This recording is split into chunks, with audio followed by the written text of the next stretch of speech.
Besi invitwe kuyo ye-forestry dialogue by ECRDA was very informative and panelists zisinike insight on what the government and the related entities working with government are planning towards into forestry development.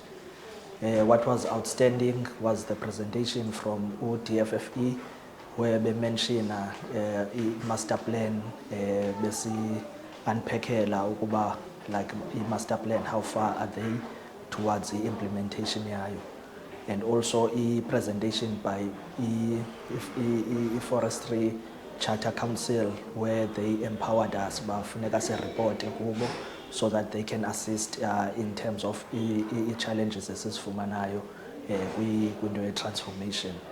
And also the last presentation by Mr. Dlamini was very outstanding, where it was also challenging government to take action timeously because xa kukho delay ngokuba ku-implement as programs, it's not only a loss from the government, but nabantu who would be impacted by those interventions would greatly assist.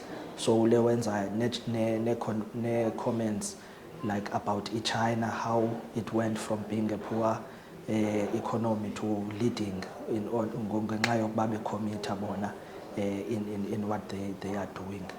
Also the community that was also presenting community projects could be a success. So I'm very excited to see ukuba le dialogue is our result into what